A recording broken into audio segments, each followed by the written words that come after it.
नमस्कार भक्तजनों, आज मैं आपको सुनाऊंगी कार्तिक माह में नगर बसेरे की कहानी। आरंभ करने से पहले आप मेरे चैनल हिंदू राष्ट्रीय व्रत त्योहार को सब्सक्राइब जरूर कर लें। आइए शुरू करते हैं। बोलिए श्री गणेश महाराज की जय।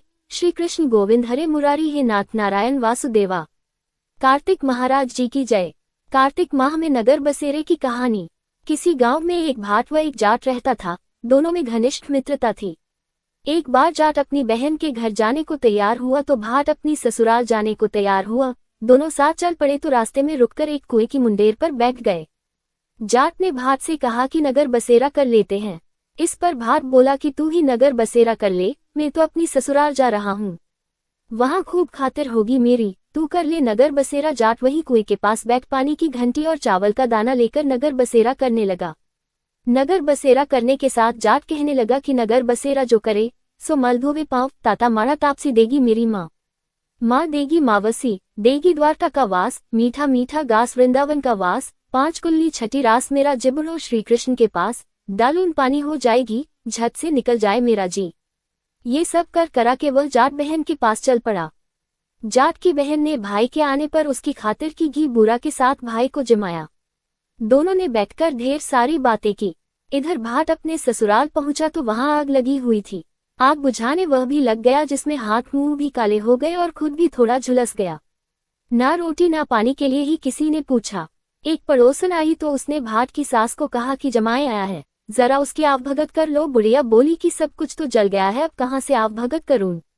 तब पड़ोसन ने ही भाट को एक रोटी के साथ छाछ दी। उसने वही खाकर गुजारा किया। शाम को दोनों फिर घर की ओर चल पड़े और रास्ते में मिल गए और एक दूसरे का हाल पूछा। भाट बोला कि मेरी ससुराल में तो आग लगी हुई थी, आग बुझाते में खुद काला हो गया हूँ, ना रोटी मिली ना पानी। जाट बोला कि मेरी तो बहुत खातिर हुई। फिर बोला कि मैंने कहा था ना कि नगर बसेरा कर ले, अब कर ले। लेकिन भाट ने फिर मना कर दिया। कहने लगा कि तेरी मावसी है, पता नहीं रोटी दे या ना दे, तेरी तो माँ है, दही की छली चूरमा का पेड़ा धरा पाएगा। भाट ने फिर नगर बसेरा नहीं किया, जाट ने कर लिया। नगर बसेरा जो करे सो मल धोवे पाँव, ताता माड़ा तापसी देगी मेरी माँ, माँ देगी मावसी, देगी द्वारका का वास, मीठा मीठा गास वृंदावन का वास, 5 कुल्थी छठी रास मेरा जिबड़ो श्री कृष्ण के पास, डालून पानी हो जाएगी, झट से निकल जाए मेरा जी करके वह चल पड़ा। घर पहुंचते ही जाट की मावसी ने बहुत लाड़ प्यार किया। उधर भाट घर गया तो उसकी भैंस खो गई थी।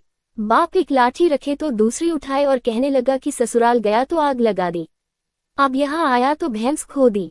बाप ने कहा कि पहले भैंस लेकर आ, तभी रोटी पानी मिलेगा। सारा दिन भाट भैंस ढूंढता रहा लेकिन उसे भैंस नहीं मिली। जाट और भाट की मुलाकात फिर से बाजार में हो गई। जाट ने भाट के हालचाल पूछे तो भाट बोला कि आते ही भैंस खो गई, बस उसी दिन से भैंस ढूंढ रहा हूँ, रोटियों का तो पूछो ही मत। जाट ने कहा कि मैंने तो पहले ही कहा था कि नगर बसेरा कर ले। जाट की बात सुनकर भाट बोला कि तेरे नगर बसेरे में इतनी ताकत है तो चल अब कर लेते हैं। दोनों ने बैठकर नगर बसेरा किया। नगर बसेरा जो करे सो मल धोवे पाँव, ताता मांडा तापसी देगी मेरी माँ, माँ देगी मावसी, देगी द्वारका का वास, मीठा मीठा गास वृंदावन का वास, 5 कुल्थी छठी रास मेरा जिबड़ो श्री कृष्ण के पास, डालून पानी हो जाएगी, झट से निकल जाए मेरा जी।